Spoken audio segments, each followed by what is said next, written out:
Morning, everybody, and thank you for joining us on Wednesday. I note that it's the 22nd of May, which makes it the 10th anniversary of the 2014 coup by General Prayut Chan-o-cha and the Thai army. More about that later, but the big story is about the Singapore Airlines plane. One person has died as a result of the turbulence. Let's go to some of the details that we know at the moment, and we will be sharing information from a variety of sources and pictures from a variety of sources as well. I'll do my best to credit them as we go, but the best coverage by far has been at straitstimes.com, which comes out of Singapore. This is their latest recap, and they've been doing recaps since about 3 p.m. Thai time yesterday, and headlined recap: Singapore Airlines passenger who died is a British man who likely had a heart attack. More about him later. And severe turbulence hit Singapore Airlines flight SQ321 flying to Singapore from London's Heathrow, leaving one dead, many passengers injured. And Flight 24 radar said there were thunderstorms when the plane encountered turbulence over the Irrawaddy Basin in Myanmar, and that was at about 2:19 p.m. local time, which is 2:19 Thai time as well.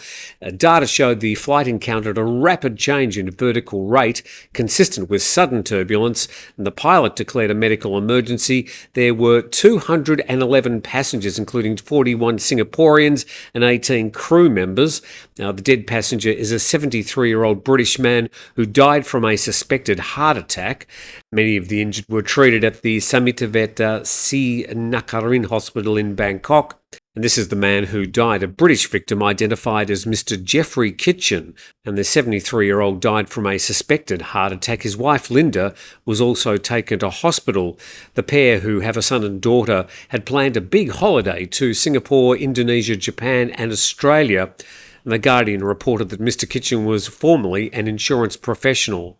And 71 people were taken to a Bangkok hospital, some needing surgery. And 6 passengers were seriously injured, 39 were moderately injured, 26 had minor injuries.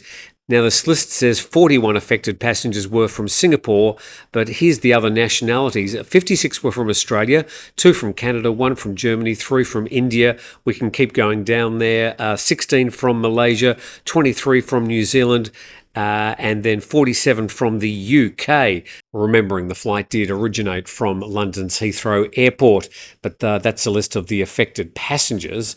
Now let's go to exactly what might have happened. And we go to cliffmass.blogspot, and he notes that the event occurred over the water offshore of Myanmar.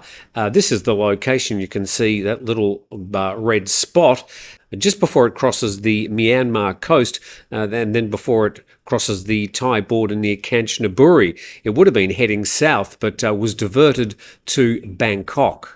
And then he notes that here is a visible satellite image 3 minutes after the incident from the Japanese geostationary weather satellite. And this shows it a bit more clearly. Even better, he says, below is a close-up infrared satellite image that's colour-enhanced. Infrared images tell us the height of the clouds. At the time of the accident, the aircraft was approaching a convective cell thunderstorm right here. Then we go to some news.sky.com coverage. They ask the question in their coverage, is turbulence getting worse? And they say it's been understood for some time that climate change is increasing turbulence during flights, and the trend is set to worsen according to reports. The study from Reading University found that in a typical spot in the North Atlantic, one of the world's busiest routes, the total annual duration of severe turbulence increased by 55% from 1979 to 2020. And the report notes that moderate turbulence was also found to have increased by 37%. And some footage here posted on the the X account of news18.com, the actual moment when the turbulence hit. Now you can see some people flying up in the air and complete mayhem. It would have been totally terrifying as that plane dropped. Of course, it dropped some 6,000 feet over a period of 3 minutes, 2,000 feet a minute, which would have meant a pretty steep dive. I also noted that a plane repatriating passengers on that flight from Bangkok to Singapore landed in Singapore at 5 a.m. this morning. I think there were 110 people on board, and they, of course, were the ones, I suppose, who were lucky enough to not get too badly injured. I suppose if there's anything to come out of this is just the importance of keeping your seatbelt on, and just leave it on loosely if you are in a plane. Of course, on those long flights, we're inclined to want to get up and walk around from time to time, and this turbulence comes literally out of nowhere. So if you are seated, keep your seatbelt on, and otherwise, your fingers crossed.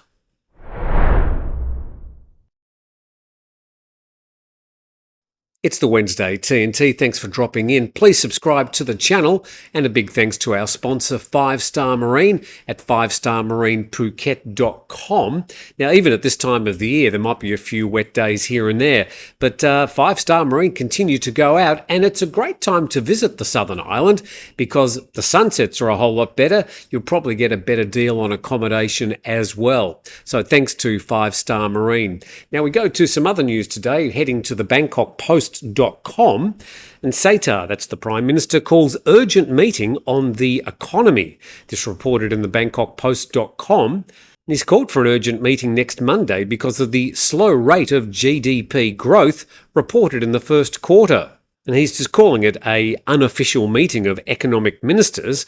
And the meeting was called after the National Economic and Development Council reported economic growth of only 1.5% year on year for the first 3 months of this year. Thailand's growth in the first quarter came in below 6 other members of ASEAN, the Philippines and Vietnam leading the pack with 5.7% GDP, followed by Indonesia 5.1%, Malaysia 4.2%, and Singapore 2.7%. So it'll be interesting to see what comes out of that meeting next Monday, what excuses come from the meeting for Thailand's poor growth, other than just blaming things that are happening outside the country. Now, it has been a bit wet. It was very wet yesterday. Let's check this story from Thai PBS World, and it says Thailand officially enters the rainy season. We certainly didn't need any reminder of that. This is some footage just over the road from where I live, about 30-second walk, and it was a pretty wet and wild day with the waves coming out of the Andaman Sea and kicking up plenty of onshore surf and spray, as you can see. And the story says the rainy season officially arrived in Thailand yesterday and will last until mid-October, and the amount of rainfall this year is forecast to be normal, or about 1% more than last year. Rain will become more frequent from late May until the middle of June, covering 40 to 60% of the entire country, and from mid-June to mid-July the amount of rain will reduce, and areas which have no access to irrigation systems may experience water shortages. That's Thailand. It's either drought or it's floods. And more rain is forecast from August until September, covering 60 to 80% of the country. Just noting that, it's the wet season, but it's not the same wet season everywhere in the country at the same time. Noting, for example, that Samui usually gets their wet season during November and December. And this time of the year, well, it's a great time to visit Koh Samui. So you know. All right, let's go to another story, and this whole tax situation is still lurking. A lot of people just don't know what's going on. And the reason I really haven't done too much on this is because I don't know either. I've spoken to 3 or 4 people, including tax accountants and lawyers, and I've got completely differing range of views from them. So the confusion abounds, but Barry Kenyon from Pattaya Mail has written this story. Pattaya expats seek income tax clarification from the Prime Minister. Well, good luck with that. Pattaya-based retirees say they're both confused and aggrieved by continuing ambiguity about their Thai tax liability from January the 1st this year. And Thai Revenue stated many months ago that most overseas income transmitted to Thailand from that date would be subject to personal income tax to be collected the following year, and the requirement applies to all tax residents, that's Thais and foreigners, residing in the kingdom for at least 6 months in a calendar year. And Kurt Fisher told the Pattaya Mail, "We're appealing to the Thai Premier to order a clarification for the 500,000 or so foreign tax residents here."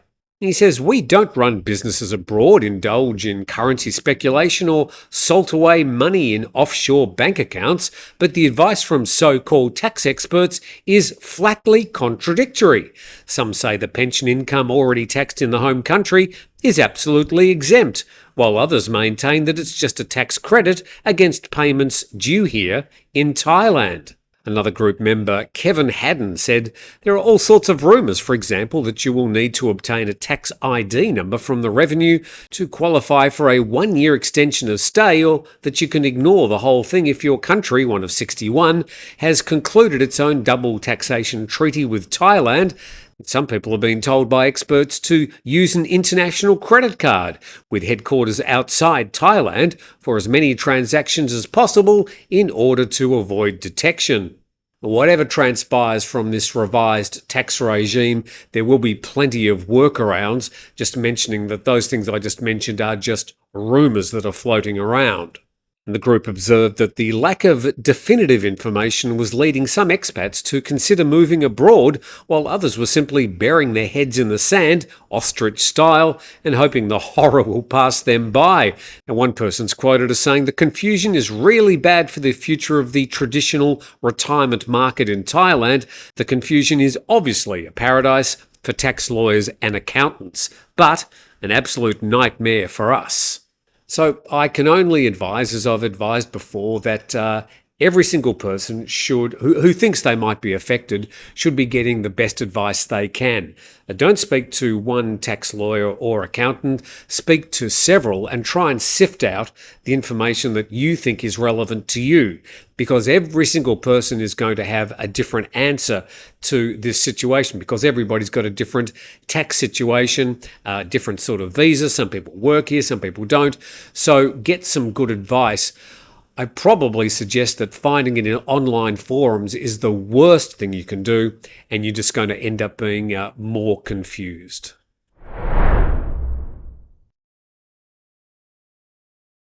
So I noted earlier that today is May the 22nd, 10th year anniversary since the General Prayut Chan-o-cha coup in Thailand. We go to this story in the Bangkok Post. Per Thai vows to rewrite charter, outlaw coups.